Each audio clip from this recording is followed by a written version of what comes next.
If you're watching this, you probably heard you should analyze your games, and you might have tried it as well. And just like many of my students, you might feel overwhelmed and confused and kind of get lost with all of these engine suggestions. Well, not anymore. In this video, I want to show you a super simple and free way to analyze your games so you don't get lost and you get actionable, useful takeaways from your own games. Here are the 4 steps I will go through in this video so you fully understand the method and can apply it immediately yourself. Step number 1 will be understanding the goal of game analysis. Step number 2 is understanding the risks, and then we'll already get to why common methods, just as game review on chess.com, often fail. And then last but definitely not least, we'll be learning my 3x3 method, and then you'll be able to implement it in your own game analysis. The goal of game analysis should always be future-based and not past-based. What do I mean by that? It's not enough to just understand which move would have been better or have some engine suggestions, but what we want to do by analyzing your own games is to understand how in the next game you can play better, right? That's all we want to do. We want to learn something from the past and take it into the future. So all of our game analysis should be focused on that point. And as you'll soon learn, most of the tools are just focusing on this past game. But what you need is to understand how you thought in this game and what you can take from the process into the next game so that there, hopefully, you will play better moves and get a better result. So if our goal is to learn something for the future that we can then implement in future games, the risk is, well, that we don't learn anything for the future, or even worse, as you see behind me there, is to learn the wrong lessons, because wrong lessons will lead to worse moves in the future. So that's something that we absolutely have to avoid. And again, as you'll soon see, most of the common ways of analyzing games are nearly forcing you into these wrong lessons. And this is just so painful. Just want to share a quote from a book I really love with you. And it's going this way. Quote, "If you're going to go for mastery, it's better to start with a clean slate rather than have to unlearn bad habits you picked up while hacking around." This is a quote from George Leonard's great book called Mastery. The second big problem is that some of the game analysis processes that are recommended online are so confusing, so overwhelming, so in-depth that due to that overwhelm, you will simply not do it anymore, right? It's just the process is too hard, so you're not doing. So these are the 2 things you absolutely need to avoid. Avoid getting wrong lessons, wrong takeaways, because that makes your moves in the future worse, not better. And avoid that you have a process that is so confusing and overwhelming, you're not doing game analysis anymore. The most common way of analyzing games must be game review on chess.com. I've polled my YouTube audience as well on this, and 43% have mentioned that they usually analyze their games with game review. Now, most of you play on chess.com, and then when you finish a game, you see these huge buttons of game review, so it's logical that you're trying to do it this way. Now, here is why, in my personal opinion, I think game review is not good for your chess improvement. Let's click into game review and see how that looks. So you get this kind of overview. It's computing at the moment. And what you might realize is that, first of all, it's so much, right? So this was a game that I played myself. You can see there's so many different things on the screen already. 10 inaccuracies, 2 mistakes, 3 misses, 1 blunder. So you already get so much information. Overwhelm and overload is very, very likely. And then everything that you see on this screen is, first of all, past-based, right? It's just what was your accuracy in this game? What was your game rating? What were your mistakes? There is nothing of like, what can you do better? And when I researched for this video, I was very, very surprised to see that some of these things can change just based on a few changes. So what I did is to analyze the game review with different depth from chess.com, one with 1 second, 5 seconds, and 1 minute. And as you see on the screen right now, there are quite big differences. Sometimes you have a blunder, sometimes you don't have a blunder anymore, and that can be quite confusing. Like, why is that changing so much? And the same goes if you are manipulating the rating for each player. The higher the rating that you actually have when you put these into game review, the higher your game rating here will be. But the game rating is written as this gives an estimate of a player's rating based on a single game. But that's a little bit confusing, to say the least, because depending on what rating you give yourself when you played this game, well, the game review gives you a higher or lower rating. As you can also see on the screen, with different ratings, you get a different game rating. So these things, these inaccuracies, game rating, and accuracy scores are even varying depending on the depth of chess.com and on the rating that you give yourself. So it's not like it's a given or a hard truth. It's just like a random approximation of what has been going on in the game. That's why you shouldn't trust it that much. And then the second thing that is much worse is when you go into start review and you actually get some takeaways, right? So this is the coach, it's called David for whatever reason, right? And this coach is giving you these takeaways. So let's look together at 2 games from my students and see how misleading these takeaways can be. And then you get the wrong takeaways, you do something wrong in the future, and you actually worsened your games. You didn't improve your game. Okay, let's go here. Let's look at this position right here. My student played this, and when you go through the game, you see that king e2 is a bad move. And when we play king f7, we see, no, we shouldn't do that. We should do c3 instead. So you can go into c3. And let's just focus on the coach notes because those will be quite confusing. We play c3 and we get the note, this is the only move that works. So it looks like, okay, we absolutely have to do that. Now there's b takes c3. And now there are 2 winning moves. I can tell you that. There's bishop c4 is a check, and then b3, or b3 is also a winning move. And now I just want to show you what happened when I went through game review of this game and I played b3 here. So you see that taking the pawn wins material after the follow-up trades are made, which is also already confusing because why is c3 winning if b takes d3 wins material, right? We play b3. Now look what here our coach tells us. This move puts the pawn on a safer square. Okay, it's not really about being on a safer square. It's really about having a passed pawn and trying to promote this passed pawn. Okay, let's continue. c4. This wins a bishop. Can anybody explain me why this wins a bishop? Now, this is the problem with game review. When you actually understand that this is just, not true, you probably don't need game review anymore. But the people that use game review are people that are not as strong. And so you might not fully understand why this wins a bishop. What is this, right? It's just that in the main engine line, black is actually sacrificing a bishop, but that doesn't mean white is winning a bishop, right? Black wants to sacrifice the bishop, but black could also move back the bishop. White is not winning a bishop, right? But this would be a mistake. So to save the bishop is a mistake, which is just confusing, right? So bishop takes c4. If we go into this line, we suddenly see it loses a bishop, but this bishop was sacrificed, a stunning move. So it goes from losing a bishop to sacrificing a bishop. And then we play rook takes c4.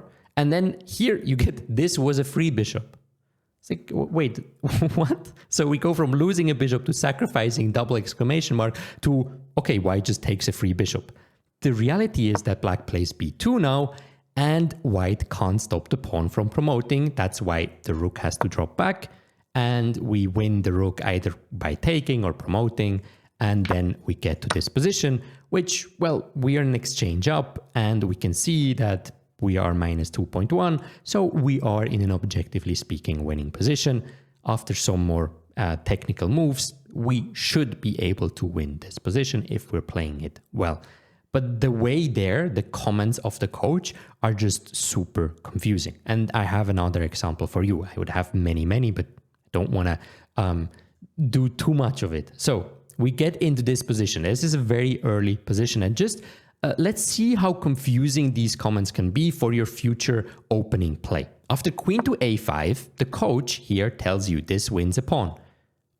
wait, why does this win a pawn? What goes on here, right? So it doesn't make any sense. The point is that this, how I understand it, is computed based just on the best engine line, and kind of AI gives some take that seems to go along with the engine line. Now, if we understand what White's best move is, we will understand why he claims that this wins a pawn, but humanly speaking, that's not true at all. So White's most logical move is any development move, right? Where Black doesn't win a pawn at all. But the computer is saying here that when we played knight f3, we see that the best move would have been b4. So the best move is sacrificing a pawn. The bishop is ready to be developed to an active square. Like, that's not true at all. Queen is taking, the bishop can't go there. That's not the idea. The idea here is again concrete. We want to play rook b1, and then maybe the knight is jumping in, and we concretely already want to attack black. But these nodes do not make any sense for a human watching this. And that's why this is so confusing to go through the games with game review. Maybe you kind of look at it as the ultimate truth and kind of explain yourself, oh yeah, this must be because of that. And then we get again to the wrong takeaways. Or if you're just not trusting that, then it's just confusing and overwhelming. Again, we are in a risk factor. So we can go through some more moves. We can see knight f3, knight f6. Okay, now we go g3, a very logical move to develop the bishop. And you get dismiss as a better way to prepare a bishop for development. And then you think, well, in every position I need to play d4 instead of g3 or things like that. No, g3 is a totally fine move. Just go g3. Don't worry about this later. e5, d3, knight c6, bishop g2, and now we see one more for the black side where bishop f5 is just a very normal development move, right? Again, on most levels, this is totally fine. You don't need to improve that. And then you see dismiss is a better way to send the bishop into the game. Now, this is just based again on some engine lines. It's not that the bishop on f5 is generally worse placed than the bishop on e7, right? So you get these generalized takeaways that might be true for this specific position in, with an engine that is running. But for a human, you can't have a future takeaway, because if you do that, you learn the wrong things and you play worse the next games. So that's why I think game review is very dangerous. And I advise you, that's my personal opinion, to not use it right now. It's just not in a state where it gives you actionable and real takeaways that are making your chess better. It's more likely that it confuses you, gives you takeaways that are not true in most positions, and you might actually end up playing worse and not better.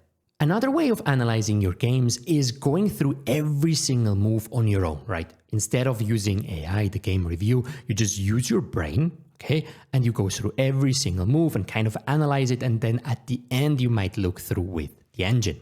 That's sometimes recommended by some coaches. And while it can be useful to do that, it's just super difficult to really do it for a long game especially, and it takes so much time. So in my experience, people that try using this approach at some point just don't do it anymore or don't do it properly anyway. So this approach is, in my opinion, also not practical, and you should not use that either. That brings me to what I consider a very simple and useful, actionable way of analyzing your games. It's called the 3x3 method, because you want to choose 3 moments exactly from every single game you play. That prevents the overwhelm. That prevents to having to go through 25 moves, to inaccuracies that might not even be inaccuracies. So you only pick 3 moments. And for each of these 3 moments, you ask yourself 3 whys. You ask yourself, why did I choose that move? Then you ask yourself, why is my move not ideal? And then the third why is the better move better than my chosen move?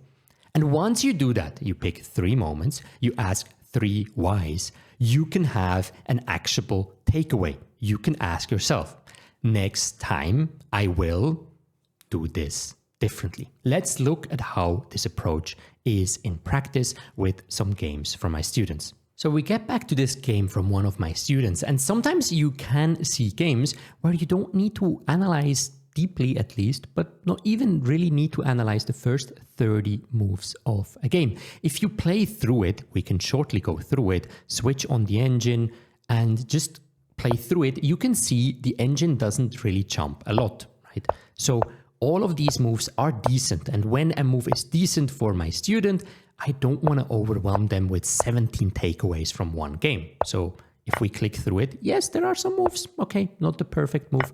Doesn't matter at the moment, right? So we continue.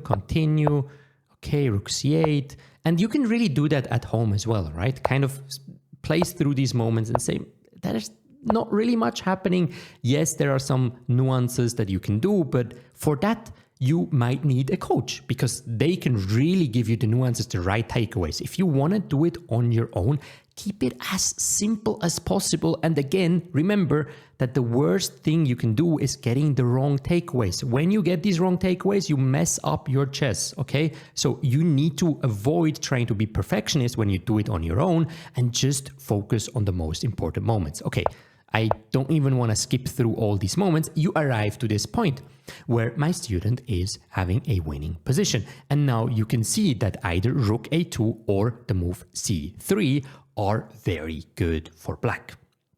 And now we see that we play rook b8. So what's going on, right? It's a 3x3 method. First why is, why did I choose this move? Now, if you're looking at the time usage, oh, you can't see that. I'm just telling you the time usage is sometimes a good indication. My student used 0 second for this move. So probably it was an automatic move, right? So the answer could be, why did I play this move? Because the pawn on b4 was hanging and I was simply looking at rook b8 as a simple way to defend that pawn, okay? Then the second why is it wrong? And here there is nothing particularly wrong with the move rook to b8, right? But you can just see that we are missing a stronger chance. That can sometimes happen, right? Your move is not horribly wrong or something, but you're just missing something. So the reason why it's not ideal according to the engine is because you had a way stronger, way more active move in rook a2.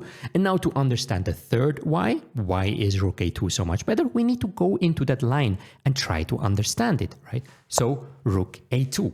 When you're getting into this position, you want to use your own brain. That's why it's so important. If you have a pre-made kind of done for you review, it's very likely that you're not thinking along yourself, and that just gives you the wrong takeaways and not what really is useful for you. So when we see rook a2, don't only blindly look at these moves. King e2, okay, we take a pawn. King e1, we take a pawn. Bishop e1, we take a pawn. That's logical. If your opponent would do any of these moves, if you knew that that would be the moves, then you would always play rook a2. What are the human moves that we need to look at when we play rook a2? First one is bishop takes b4. Now you can see rook takes b2, check, wins a bishop, right? Okay, we can understand that. So tactically, we are defending the b4 pawn by playing rook a2. The second thing I would look at is two moves to prevent that b2 is hanging, right? So rook b1, what happens here? Again, you look at the engine, you think yourself, and then you look at the engine, c3. Why c3? If we take, then rook takes d2, we win a piece. Again, now you can understand that. So we move back and we say, okay, what if rook c2, right? Again, a logical move. And now you see that there are several good moves, but mostly it's b3 or c3. And now, can we understand any of those? If we play b3, this rook is hanging, the rook has to move away, and then we take b2. Pretty understandable, okay? So b3, rook moves away, we take b2, we can understand that this is a very good continuation for black. Maybe you don't fully understand why it's -6, but you can understand that it's better than just protecting your pawn. So why is rook a2 good? Because it tactically, forcefully wins the b2 pawn, right? So that's super important. And now you can think for yourself, what could we do next time? So we answered the 3 whys. And now it's kind of, what is the future? We understand the past, what is the future? Well, look at aggressive moves that attack opponent's material and not just blindly only defend your own pawns. That could be one way to have the right process to find that in a next game. Let's look at a second moment in this game. That was the moment that we discussed with game review.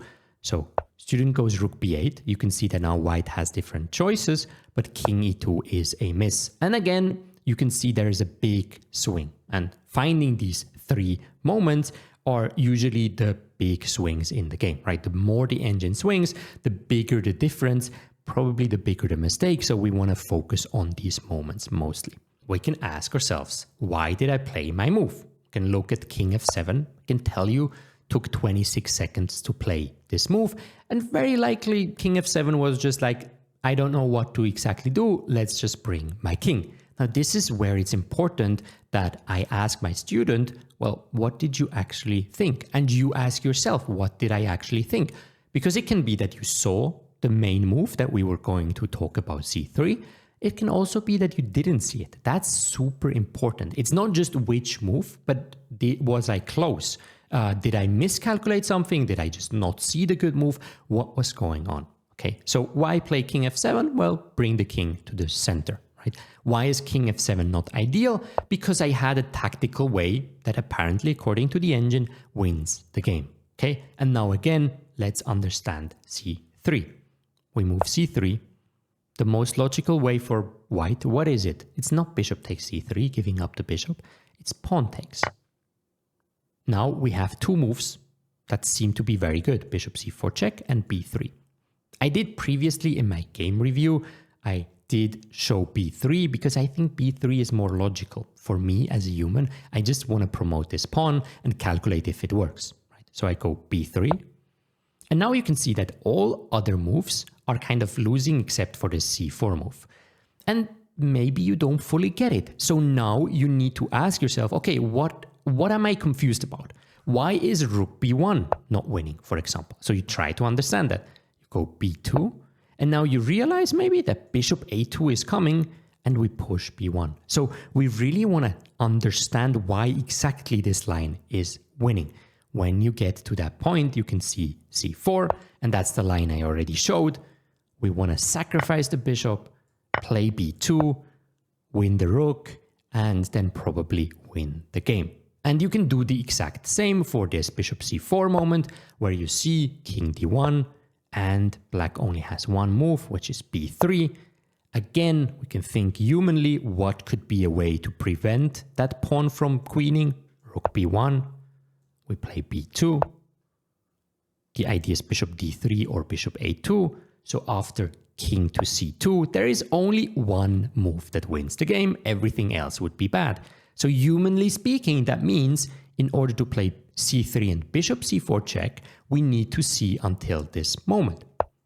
Now again, if we think back to why we played king f7, it might be that my student calculated everything until here and just missed that bishop d3 check. Then what will we do in the future? Well, we try to finish a line. We try to calculate until the end. We can also say it was a calculation error, right? But it might also be that for someone playing this game, it was just, well, you just played king f7 automatically. You didn't even look at c3, right? Then the thing would be, okay, we need to look at candidate moves, especially maybe if it's a pawn breakthrough, right? So pawn pushes, sacrifices, and then b3, that can be something that we want to do in the future, right? So depending on why you made your move, why your move was not good, and why the move that is suggested by the engine is better, you can understand what you need to do in the future to improve that. Now, as mentioned, the easiest way to find the three moments is simply to load your game in, I recommend this Lichess setup, where you can see here the board. On the right side of your screen will be the notation, and then you have the engine. And you see that I'm also taking notes, which you can find just below the board if you're on Lichess. This is the easiest setup. You play through the game and you see when is the engine spiking, and then you choose the three biggest moments when the engine is spiking. But sometimes, especially if you're getting a little bit more comfortable and advanced in this analysis process, there will be moments where, humanly speaking, you feel like, oh, something went wrong here. And I want to show you this game for that. So what do I mean by humanly speaking? So we play long castle. Let's switch on the engine. And we can see here that the best moves are bishop d2 or a3, and we play queen b3. Now, this is according to some analysis, or maybe this is even from me. This is an inaccuracy, which in general, I would ignore, right? On most levels, even going from much better to better is not really going to decide our game. We need to keep it simple, so it doesn't make the cut into the 3 moments. But in this game specifically, after queen b3, black is playing bishop e6, or queen is hanging, and we need to drop back to d1. That's the best way to play. Now, from a human perspective, playing queen b3, when after bishop e6 we need to go queen d1, something went wrong here, right? You don't need an engine to understand that. You can feel that yourself. Oh, I missed something. So again, we go back and we ask the question. We say, this is actually an important moment. Why did I play this move? I tried to attack the pawn on f7 and to improve my queen, right? Why is this move not good?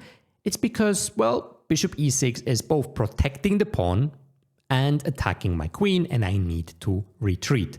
And then we can look at the different moves, bishop d2 and a3, for example. Really like bishop d2, trying to understand why is this good?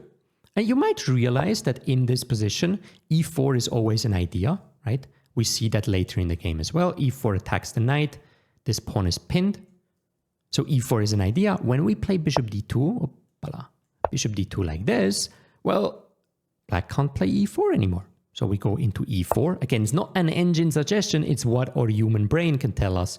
We can play knight takes e4. We attack the queen and win the pawn on e4, right? So that's why bishop d2 is good. But also we can just say bishop d2 is a development move, and it doesn't fall for the bishop e6 loss of tempo that queen b3 does. So in that sense, basically any move that doesn't fall into that category of queen b3 will be fine. We can play knight g5 with the same idea. We can play bishop e3, as you see, rook e1, a3. There are so many moves. It just doesn't have to be that we miss queen b3.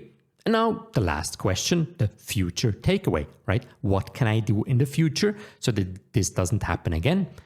I assume that when playing queen b3, a lot of people will just say, oh yeah, f7 is hanging, right? But you need to look at your opponent's ideas. What is your opponent going to do when you play your move?